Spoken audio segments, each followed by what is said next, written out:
محمد زمان د فقیر آباد پېښور نه هغه یې پوښتنه کړې ده چې په ما باندې قرض را باندې ډیر زیات دی. نن سبا تقریبا هر یو انسان مجبور دی په هغه باندې قرضونه دي، چا باندې لږ چا باندې ډیر، او تقریبا په هر دویم کس باندې تقریبا قرض دی.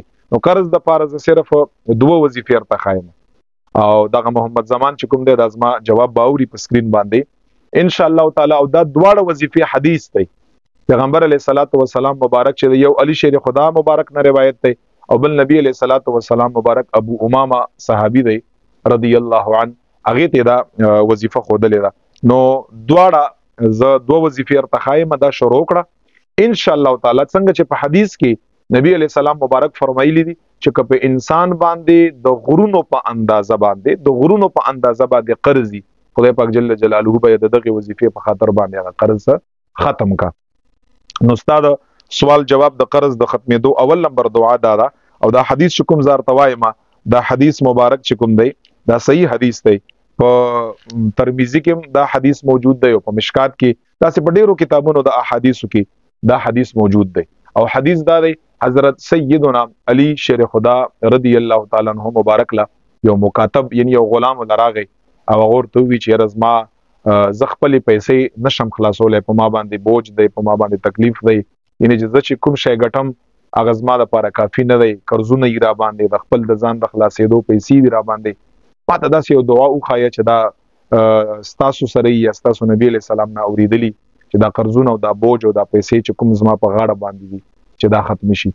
علی رضی الله تعالی عنہ ورته فرمایي چې ما پیغمبر علیه الصلاۃ والسلام نه اوریدلی دي چې په کوم یو انسان باندې قرضونه د غرو په مثلی د غرو په اندازه چې مونږ دا غر په ډیروالي او په دروندوالي مثال کې ورکو، د غرو په اندازه باندې بچا باندې قرضونه علی شیر خدا د غلام ته نبی علیہ السلام فرمایي او دا دعا دی وای او دا دعا د هر مذنبات دی وای یا د یو مذنا یا 15 وړو منځونو نه خروزانه دی وای او چې څومره یو ځل یو وای د کې ساغه نشته دو ځل یو وای هر مذنبات دی درې ځل وای هر مذنبات دی 15 ځل وای و ځل وای یو ځل وای خدا د خپل ځان معمول جوړ کا یا سحر مذنبات او ماخام مذنبات درې کرتی وای خو صرف روزانه یا د خپل ځان معمول جوړ کا.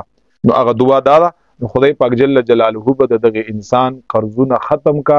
نبی علیہ السلام فرمایي اگر کدا قرضونه د غرو په اندازه باندې وي هغه دعا دا چې دا محمد زمان سے بیواوري او چې څوک دا ګوري ادم واوري اد ټول دی وای هغه دعا دا اللهم فيني بحلالك عن حرامك واغنني بفضلك عمن سواك.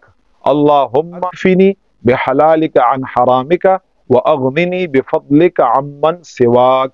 دا دعا چې دا دعا څوک وایي سحر ماقام هر مذنبات درې کرتا یا د سحر ماقام مذنبات درې کرتا ان شاء الله تعالی دا د حضور مبارک گفت چې دغه انسان قرضونه به خامخا ختمږي.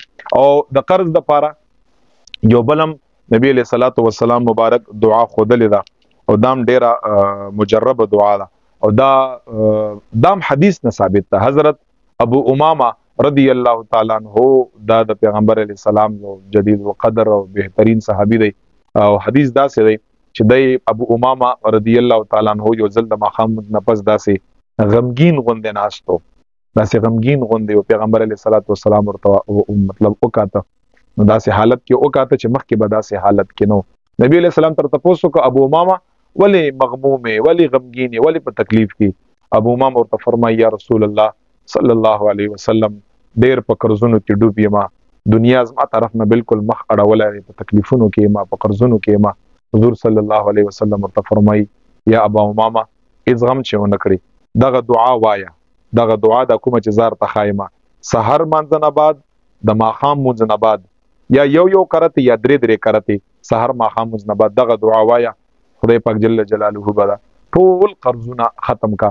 هغه دعا دا اللهم اني اعوذ بك من الهم والحزن واعوذ بك من العجز والكسل واعوذ بك من الجبن والبخل واعوذ بك من غلبة الدين وقهر الرجال.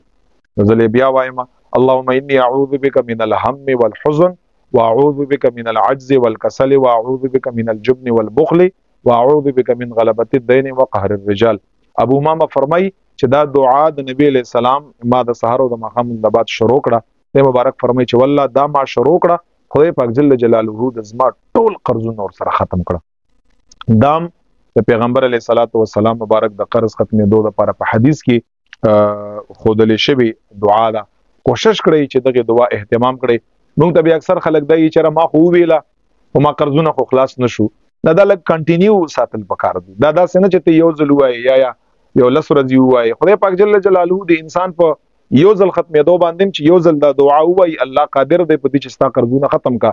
خو چونکې زما او ستا زبان په دې باندې دروغ هم ډېر زیات وایو، چغلخوري هم کوو، غیبت هم کوو، فحش ګویي هم کوو، ګانې بجانې هم پې وایو، کنځل هم پې کوو.